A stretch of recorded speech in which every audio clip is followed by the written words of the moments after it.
একটা সাধারণ দিনের মধ্যেই লুকিয়ে থাকে জীবনের সব থেকে সুন্দর গল্পগুলো। বিশেষ কিছু না হলেও নিজের মানুষের সঙ্গে কাটানো দিনটাই হয়ে ওঠে আমাদের কাছে বিশেষ। নমস্কার বন্ধুরা, কেমন আছেন সবাই? আশা করছি ভালো আছেন। আরও একটা নতুন ভিডিওতে আপনাদের সবাইকে স্বাগত। ইউটিউবে একজন বন্ধু বেশ কয়েকদিন আগে বলেছিলেন ফুলকপি আর বাঁধাকপির তরকারির রেসিপিটা শেয়ার করতে। তো ফুলকপির তরকারির রেসিপি তো আমি শেয়ার করেছি। আজকে ছুটির দিন, আজকে বাঁধাকপির তরকারি হবে। তাই ভাবলাম যে সেই বন্ধুর জন্য আমার এই সাদামাটা বাঁধাকপির তরকারির রেসিপিটা শেয়ার করি। বাঁধাকপি ফুলকপির তরকারি রান্না করতে কে না জানেন, কিন্তু উনি ভালোবেসে আমাকে বলেছেন আমি যেভাবে বানাই সেই রান্নাটা শেয়ার করতে। তো আমিও চলে এলাম ভালোবেসে রেসিপিটা সেই বন্ধুর সাথে শেয়ার করতে। তবে শুধুমাত্র বাঁধাকপির তরকারি শেয়ার করব না, আজকে কী কী রান্না হলো, সকাল থেকে দুপুর অবধি আমরা সবাই কি করলাম, কি ব্রেকফাস্ট খেলাম, বাজার থেকে কি কি নিয়ে এলো, সবটুকুই আপনাদের সাথে শেয়ার করব। তো এই যে কড়াইয়ে সর্ষের তেল, পাঁচফোড়ন, শুকনো লঙ্কা দিয়ে দিয়েছিলাম। তারপর আলুগুলোকে একটু পরিমাণ মতো লবণ দিয়ে একটু লাল লাল করে ভেজে নিলাম। আলু ভাজা হয়ে গেলে দিয়ে দিলাম হলুদ গুঁড়ো আর অল্প একটুখানি কাশ্মীরি লঙ্কার গুঁড়ো দিয়ে দিলাম।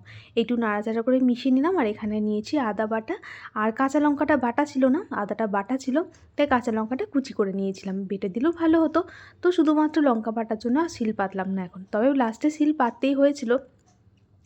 তো যাই হোক, এখন ওই লঙ্কা কুচি দিয়ে দিলাম আদার সাথে। এরপর মশলাটাকে একটু কষিয়ে নিয়ে তারপর দিয়ে দিলাম কেটে রাখা বাঁধাকপিগুলো। জিরে গুঁড়োটা আমি এখন দিচ্ছি না, জিরে গুঁড়োটা একটু পরে দেবো। আর বাঁধাকপি কিন্তু অনেকটাই আছে, আমাদের বাড়িতে সবজি একটু বেশিই লাগে। পরের দিন যদি একটু তরকারি থেকে যায়, তবে সেই বাসি বাঁধাকপির তরকারি দিয়ে মুড়ি খেতে কিন্তু বেশ ভালোই লাগে। ব্যাস নাড়াচাড়া করে মিশিয়ে নিয়েছি। এখন আরও কিছুটা কপি আছে, সেটা দিয়ে একটু মটরশুঁটি দিয়ে ঢাকনা দিয়ে ঢেকে একদম কম আঁচে রেখে দেবো। ওদিকেও বাজারে গেছিলো, চলুন দেখি বাজার থেকে চলে এসে কী কী নিয়ে এলো। এই যে অনেক বাজার, সবজি, ডিম, আর মা বাইরে মাছটা ধুচ্ছে। ভালো আছে, মাছটাও ভালো আছে, মাছটা খুব সুন্দর মাছ, মাছটা খুব ভালো মাছ, টাটকা একদম শক্ত টাটকা, জ্যান্ত মাছ তো, মানে বড় তো মাছ তো না, আর তেলটাও ভালো। হ্যাঁ, তেলটা আজকে ভাজা করে দিই। আমি আজকে ওপরে রান্না করছি, আজকে। চলো যাই, ঘুগনিটা করে আনি। এদিকে বাঁধাকপিটাকে তো কিছুক্ষণ কম আছে ঢাকনা দিয়ে ঢেকে দিয়েছিলাম। কপি থেকে জল ছেড়ে দিয়েছে। এরপর দিয়ে দিলাম জিরে গুঁড়ো আর পরিমাণ মতো একটুখানি চিনি দিলাম। গুড় দিয়েই রান্না করি আমরা, তো আজকে উপরে রান্নাঘরে রান্না করছি, এখানে গুড়টা এনে রাখা হয়নি, তো তাই চিনি দিয়ে দিলাম। আবারও নাড়াচাড়া করে মিশিয়ে নিয়ে ঢাকনা দিয়ে ঢেকে দিলাম। এখন কম আছে রান্না করব। আলাদা করে আর কপি তরকারির মধ্যে জল দেবো না, কপি থেকে যে জল ছাড়বে সেই জলে জলেই কপিটা সেদ্ধ হবে। এদিকে টিফিন খাওয়ার টাইম তো হয়ে গেছে। সকালবেলা আমি ঘুগনির মটরটা সেদ্ধ করে রেখেছিলাম, তাই ভাবলাম যে ওদিকে তরকারিটা হোক, ততক্ষণ আমি ঘুগনিটা বানিয়ে নিই। কারণ এখনই এসছে বাজার থেকে, এসে বাজারগুলো ধুয়ে তারপর আবার মুড়ি খাবে। তো এই যে ঘুগনি করব, তো মশলা কষিয়ে নিলাম। আর ওই যে বললাম সকালবেলা আলু মটর সেদ্ধ করে রেখেছিলাম। এখন ঘুগনিটা করে নিয়ে আগে টিফিনটা খেয়ে নেওয়া হবে, তারপর আবার বাকি রান্না শেষ করব। একটুখানি নারকেল ছিল, তাই ঘুগনির মধ্যে একটুখানি নারকেল দিলাম। আর ওই যে দিয়ে দিলাম টমেটো সস। ঘুগনির মধ্যে টমেটো সসটা দিলে না ঘুগনির টেস্টটা খুব ভালো আসে। আর লঙ্কাও বাটা হয়নি, ওই যে বললাম শিলপাতিনি, তাই সব কিছুতে আজকে লঙ্কা কুচি দিয়ে দিলাম। মটর সেদ্ধ করার সময় কিছুটা লবণ দিয়েছিলাম, আবারও এখন একটুখানি লবণ লাগতো, সেটা দিয়ে দিলাম। ঘুগনিটাই যে হয়ে গেছে, নামানোর আগে গরম মশলা আর ধনেপাতা দিয়ে নাড়াচাড়া করে নামিয়ে নিলাম। আজকে না ঘুগনিটা খেতে বেশ ভালো হয়েছিল।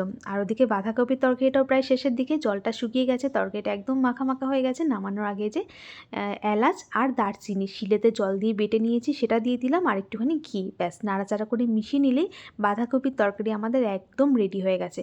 আমি কিন্তু বাঁধাকপির তরকারিতে টমেটো সেরকম একটা দিই না। আর কদিন আগে না ভাজা জিরে ধনের গুঁড়ো দিয়ে নামাচ্ছিলাম, কিন্তু এখন এই গরম মশলার বাটাটা দিয়ে এতে করে বেশি টেস্ট হয়। চলুন এদিকে আমার ঘুগনি আর বাঁধাকপির তরকারিটা তো হয়ে গেছে, এগুলো নামিয়ে নিয়ে তারপর এখন টিফিন খেয়ে নেব।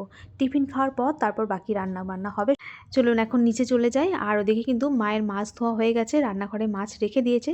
তো আজকে আর এই মাছটা রান্না হবে না, আগের দিনের মাছ ছিল সেই মাছটাই রান্না হবে। তো চলুন এখন মাছগুলোকে ফ্রিজে রেখে দিই, তারপর দেখি চলুন ওর সবজি ধোয়া কতদূর হলো।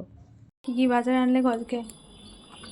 শিম, মটরশুঁটি, পালং শাক, বেগুন, টমেটো, আর কি ব্রোকলি, ফুলকপি, ক্যাপসিকাম, মূলো, লাল শাক, গাজর, শাক, আলু।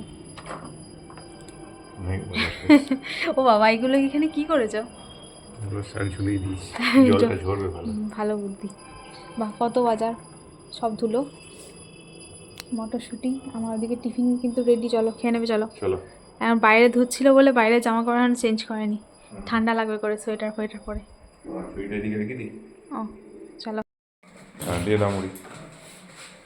এই যে মূলো আর শাক আমি তো কেটে রেখেছি। পেঁয়াজ কালকে রাতে পেঁয়াজ বেশি খাওয়ানি, সেই ভিজে রাখতে হলো। কালকে রাত্রে মূল্য ছিল, আজকে খাবে পেঁয়াজ? আর কি ছিল?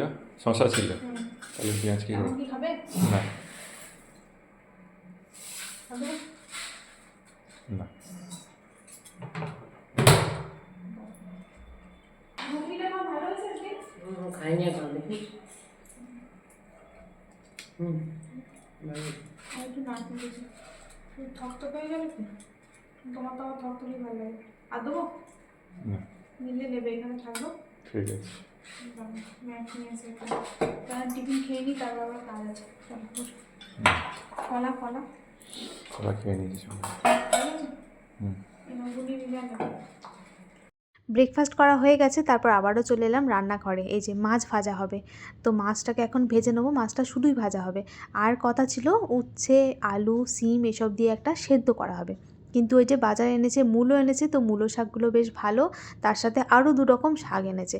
তাই মা বললো যে তাহলে আজকে আর সেদ্ধ করতে হবে না, আজকে তাহলে মূলো শাকটাই রান্না করে নিই। ওদিকে মা মূলো শাকটা কেটে দিয়েছে, আর এই যে এখন মাছ ভেজে ওই তেলের মধ্যে শাকটাকেও বসিয়ে দেবো। মূলো শাকের মধ্যে মূলো আর সিম এগুলো কিন্তু একটুখানি করে কুচি কুচি করে দিয়ে দিয়েছে।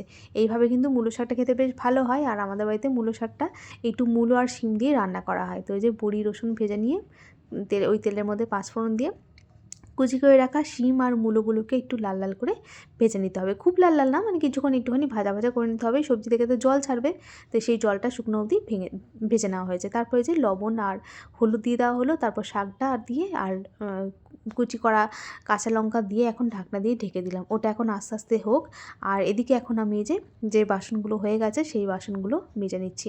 এই রান্না করতে করতে কিন্তু এতক্ষণ অনেকটা বেলা হয়ে গেছে, প্রায় 1টা বেজে গেছে।